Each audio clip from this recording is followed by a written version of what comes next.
Aggregate of a company, if the aggregate of a company retains the individual rights, but when you become a citizen of a corporation, you become the citizen of one, so that whoever heads or owns the corporation owns the citizen.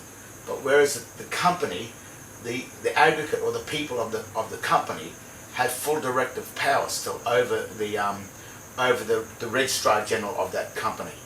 So that was just the difference in those two standings. So what I'm saying is the aggregate of a company has the right to common law, whereas the citizen of a corporation is only governed by the law of the sea, or the maritime and the admiralty law.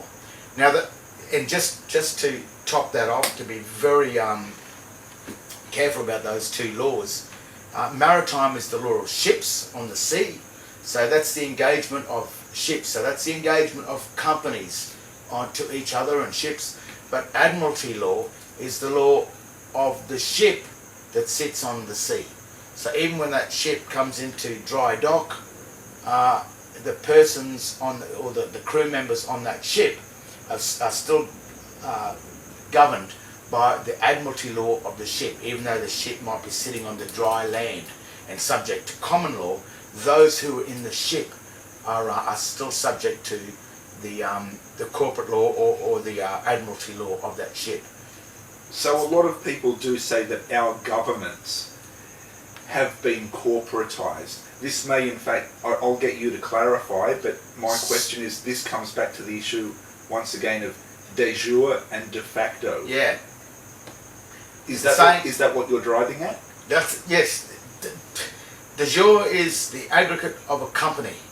De facto is probably the government of the corporation that has been conferred, where the debts of a company get conferred to a corporation. That's why the state of Queensland, the company, which is registered as a company on the United States Securities and Exchange Commission, but it is a company deriving from the districts of Australia, and it needs a debtor. So it sets up a corporate debtor, and they call that corporate debtor the Queensland Treasury Corporation.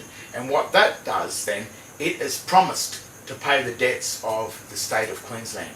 So all the debts are paid by this. So what the Queensland Treasury has to do, it has to have the knowledge, the banking skills to confer debt or to create money by creating debt. And that's why the judiciary are always in the Queensland Treasury Corporation, because all those magistrates and all those police are the ones, they're the ones that are running out creating fines and creating debt. So when a policeman comes to you, oh, you didn't wear your helmet, there's a $200 fine. So what he did was he created a debt, and then you have to turn around and fund the debt. So that's how they create money, is by creating debt constantly. But the debt can only be paid back by the citizen of the Queensland Treasury Corp, and then they collect that money to pay the debts of the state.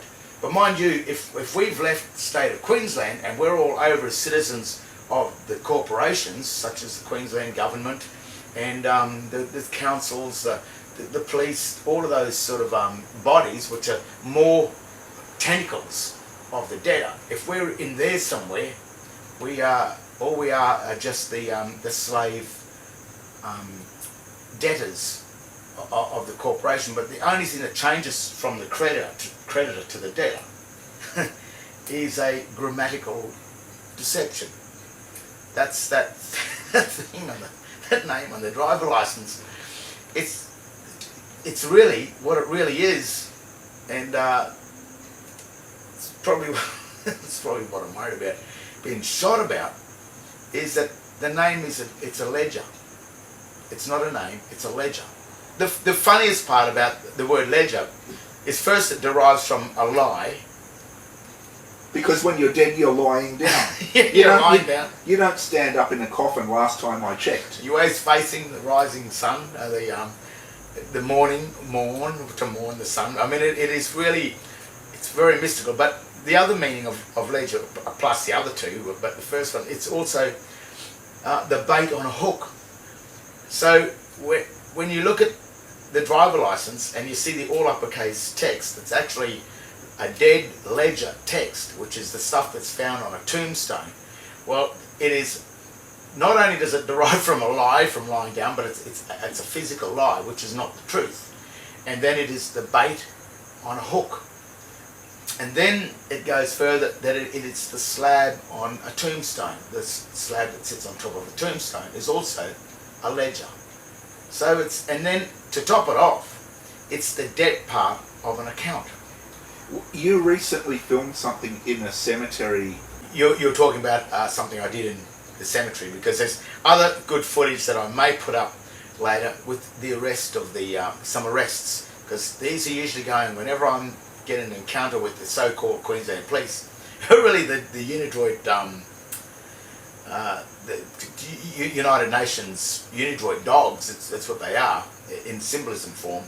But I usually have these on all the time, and I fully recommend that anyone these days that is looking into this this sort of research carry something to capture it, because this type of research into the grammatical standing of our governments and everything, it's not a joke anymore. It's serious stuff, and because the writing is a ledger, derives from lie, and the very fact that we now know it's called dog Latin because it's not following a grammatical the rules of Latin. It comes out as debased Latin, and as I've said many times, the word debased means criminal. It's outright criminal. So our government, whoever wrote that name on that driver license in dog Latin, which is a ledger, which is a lie, which is the bait on a hook, which is a slab, which is a debt account, and which is written in dog Latin, which is criminal, then whoever wrote that on that license must be a criminal. But the worst thing is that when they issue a license these days, and this will be all around Australia, they no longer give them out over the counter. They send them in an article in the mail. An article is artifice, and art is a deception or an illusion. That's what art is. So that's what the word art deals with. What does an artist do? It sounds as though you're describing the artificial, something that is two-dimensional rather than three-dimensional with substance. Yep. An artist now. I love painting, and I do painting. Maybe one day we can put a painting up. But my job is to convert a flat piece of white canvas with 4 or 5 tubes of oil paint into a three-dimensional illusion.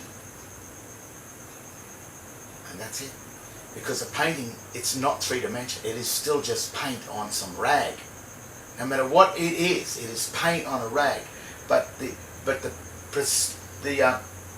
perception is when you see it. You don't see the paint on a rag. You can see, if the artist is a clever illusionist, he can give the illusion of a three-dimensional, a beautiful scene. And my favourite painter, Tom Robertson, Arthur Street, and the lovely Australian painters, and you've got them in. You can go and watch. You can see those paintings every day when you're in Sydney. I've got to fly down. Art Gallery of New South Wales. You've got Russell Drysdale. Yeah. Don't stop, because I love those. But that's what art is all about. It is an illusion, and govern the mind. See, that's what the word means. Is dealing with an illusion where someone believes that they've got a driver license, when in actual fact it's just absolutely nothing.